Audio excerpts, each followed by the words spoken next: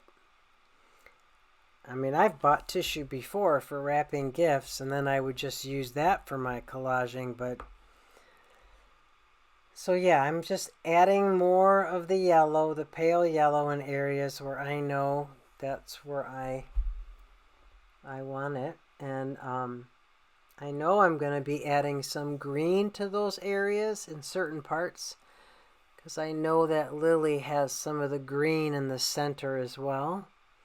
But right now I'm just, and that's way too bright right there. I just took straight yellow right there. That's just way too garish.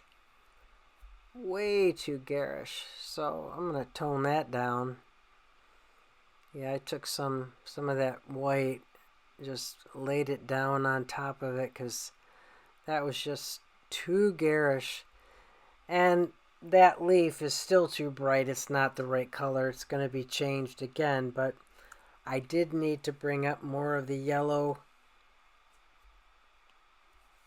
in there, so that's where I went with that.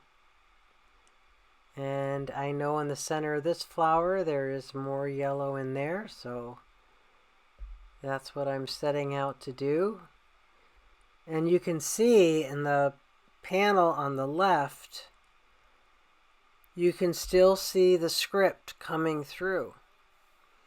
Even though I put a layer of paint down, because I had that glazing liquid and the inks, that script texture is still coming through, and that's exactly what I'm looking for. It is absolutely exactly what I'm looking for.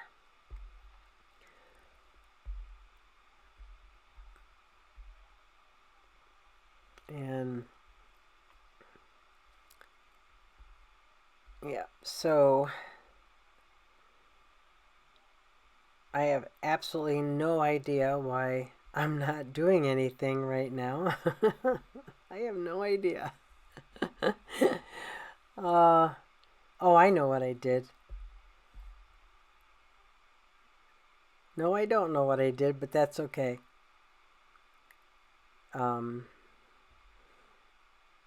Yeah, so I'm just working with that yellow again. And I know too, the background on that one,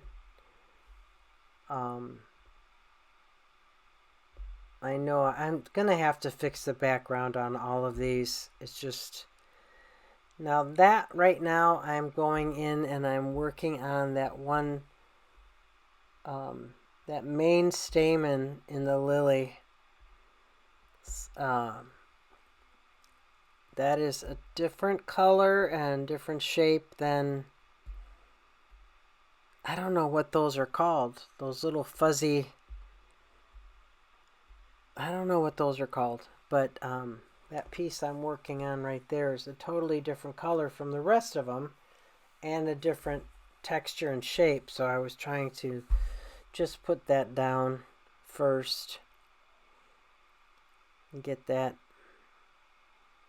I love using flats, especially when I'm working with acrylic. I don't use them as much in watercolor. I do use them in watercolor when I am working on, linear things or geometric things. But when I'm doing flowers and leaves and in watercolor, I usually use round brushes. But for some reason, when I work with acrylic, I'm really drawn to the flats. And I don't know why. I know I have some filberts that I use when I do straight acrylic paintings. And I have filberts that I use when I do oil and gouache. But when I do mixed media and use acrylic, it's pretty much always the flat brushes. And like I said, I don't know why, I just really like them. And so yeah, you can still see that beautiful script. Even though I'm putting that color down, you're still seeing the script. And that's my whole intent. That is the whole idea. That's the plan. And that area right there that I just pointed out at the top, that is a part of the background right there that I forgot, or I overlooked when I was, after I had done the drawing and I was laying in that dark background, I had overlooked that one spot. And so right now I'm going through my Inktense pencils to see if there's one that I can use just to block it in a little bit so I know. Just trying to find one that's a little bit more similar to the color in the background. Those Inktense, I used to have she passed away, but I had a really dear friend, a painter, Kay. She was doing whole paintings using those Inktense pencils. Another friend, Janice, was using those for paintings as well. I've never done an entire painting with those. Nor have I ever done an entire painting with watercolor pencils. I have only really used watercolor pencil like in mixed media or like in certain areas, like if I'm doing hair. But I've never used them standalone to do a painting. I know when I first got them, I tried to do it, or I attempted, but for some reason I didn't care for it. It wasn't my cup of tea. But I do like to use them in other ways, other forms. And I'm just adding some white to that because I do believe that should be white and not a darker color. So just by adding a little bit of that primary white, if I have to correct it later, I will. But I'm just kind of putting that white in right now, just as a block it in so that I know the direction I need to go right there. Just kind of like a little reminder, because I'm not making a bold statement with it. I'm being timid. And I'm adding some white to that area too, because it is a lot lighter. That is not going to be the final stage. I'm just laying in that lighter value.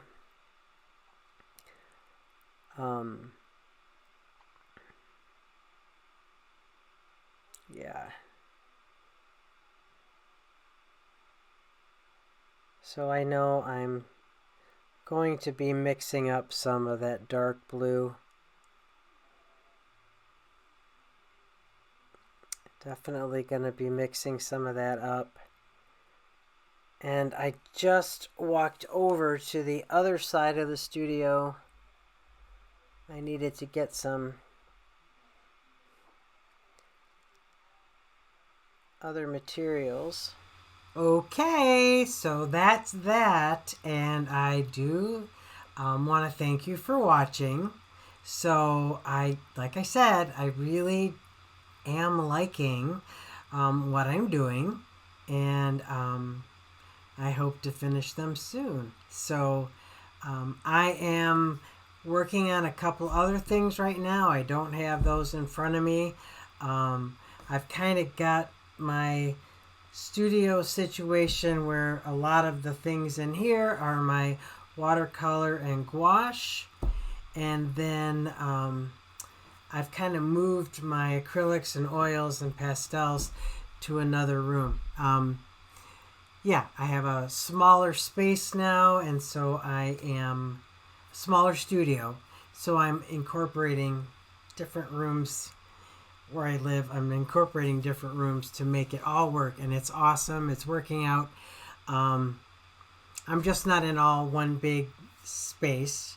I have two happy places instead of one happy place in my house. So it works for me. So thanks, guys. Thanks for watching. And on to the next creative journey and creative adventure, right? So what are you doing today to paint your heart out, huh? I hope you're doing something. So happy painting, you guys, and thanks. I'll see you guys soon. Love ya. Take care. So guys, if you happen to like the video and thought it was interesting, you got something out of it, or you just liked it, please make sure that you guys hit like and subscribe. And you know what? Even share it. Thanks, guys, and I will see you soon next time at Julia's Paint Your Heart Out Fine Art Studio. Talk soon. See ya.